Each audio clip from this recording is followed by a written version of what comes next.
नमस्कार, आप देख रहे हैं मनी 9। मेरा नाम है रोहित कौशिक।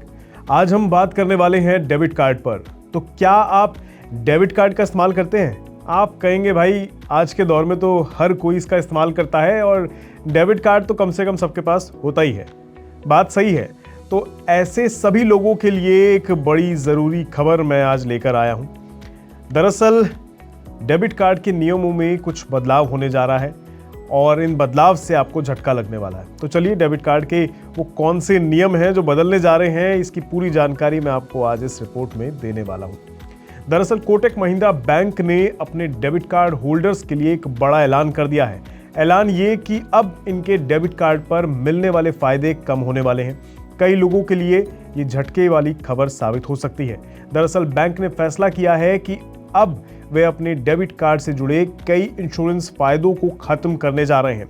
ये सुविधा ग्राहकों के लिए एक तरह का सुरक्षा कवच का काम करती है, खासकर तब जब कोई अनहोनी हो जाती है। यानी मान लीजिए कि अगर कोई कार्ड धारक रेल या सड़क हादसे में अपनी जान गंवा देता है तो उसके परिवार को मुआवजा मिल सकता है।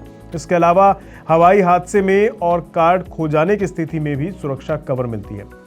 लेकिन अब ये सारी सुविधाएं बंद हो जाएंगी। अब समझते हैं कि आखिर कोटक डेबिट कार्ड पर कौन कौन से इंश्योरेंस सुविधाएं देता है जो कुछ समय बाद बंद हो जाएंगी। कार्ड से जुड़े जो इंश्योरेंस फायदे खत्म होने जा रहे हैं उसमें पर्सनल एक्सीडेंट कवर, ट्रैवल के दौरान सामान गुम होना और पर्सनल एक्सीडेंट डेथ कवर शामिल है। जहां तक बात सुविधाओं से मिलने वाले फायदों की है तो सबसे पहले बात करते हैं पर्सनल एक्सीडेंट डेथ कवर की। अगर कार्ड होल्डर की सड़क या रेल हादसे में मृत्यु हो जाती है तो उनके परिवार के नॉमिनी यानी कानूनी वारिस को इंश्योरेंस का अमाउंट दिया जाएगा। यह अमाउंट 15 लाख रुपए तक का हो सकता है। हालांकि इसके लिए कार्ड होल्डर को कुछ नियमों का पालन करना होगा, यानी नियमों को पूरा करना होगा। इंश्योरेंस कवर का अमाउंट कार्ड के वेरिएंट पर निर्भर करेगा। इस लिस्ट में अगले नाम पर चलते हैं और अगला नाम है लॉस्ट बैगेज इंश्योरेंस का। अगर आपने यात्रा का ticket Kotak Mahindra debit card से खरीदा है और यात्रा के दौरान आपका बैग खो जाता है तो आपको 1 लाख रुपए तक का इंश्योरेंस कवर इसमें मिल जाएगा।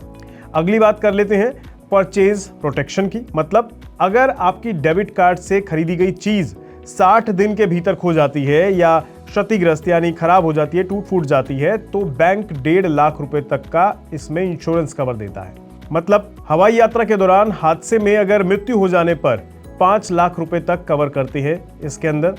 इसमें लॉस्ट कार्ड लायबिलिटी कवर की भी बात कर लेते हैं, ये भी इसमें शामिल है। यानी मान लीजिए आपका डेबिट कार्ड चोरी हो जाए और उसका दुरुपयोग हो तो बैंक 6 लाख रुपए तक का नुकसान कवर करता है। बैंक ने साफ कर दिया है कि 20 जुलाई 2025 के बाद डेबिट कार्ड पर कोई भी इंश्योरेंस फायदा नहीं मिलेगा, लेकिन 20 जुलाई से पहले किए गए सभी दावे मान्य होंगे और उन्हें पुराने नियमों के अनुसार ही प्रोसेस किया जाएगा। अब आप सोच रहे होंगे कि आखिर इंश्योरेंस क्लेम कैसे करें। अगर आपने पहले ही किसी इंश्योरेंस के लिए दावा किया है तो आप बैंक के ईमेल के माध्यम से संपर्क कर सकते हैं। ईमेल भेजने के लिए कोटक महिंद्रा बैंक की वेबसाइट पर क्लेम से जुड़ी सभी जानकारी अवेलेबल है। कोटक महिंद्रा बैंक से जुड़ी ये जानकारी उन ग्राहकों के लिए जरूरी है जिन्हें डेबिट कार्ड के जरिए इंश्योरेंस सुरक्षा का फायदा मिल रहा है। अब आप किसी भी नुकसान से पहले अपनी पॉलिसी की जानकारी अच्छे से चेक कर सकते हैं और 20 जुलाई 2025 से पहले अपना क्लेम कर सकते हैं। हालांकि कोटक बैंक के इस कदम से एक बड़ा सवाल जरूर पैदा हो रहा है। सवाल इस बात का कि क्या आने वाले दिनों में दूसरे बैंक भी इस तरह का कोई कदम उठा सकते हैं। जाहिर तौर पर कार्ड होल्डर्स के लिए ये एक बड़ा झटका हो सकता है। आप कोटक बैंक के इस कदम पर अपनी क्या राय रखते हैं हमें कमेंट बॉक्स में जरूर बताइएगा और देखते रहिए मनी 9। नमस्कार। ग्लोबल संकेतों के दम पर कैसे खुलेंगे हमारे बाजार, क्या कह रही हैं खबरें और ब्रोकरी रिपोर्ट्स, किन शेयरों में बनेगा पैसा, बाजार खुलने के बाद क्या खरीदें, किन शेयरों को करें पोर्टफोलियो से बाहर, कैसा रहा बाजार का दिन भर का कारोबार, कैसे तैयार करें कल के बाजार की स्ट्रैटेजी। इन सब सवालों के जवाब जानिए मेरे साथ ओपनिंग बज और क्लोजिंग बज में इन वक्त पर सिर्फ मनी 9।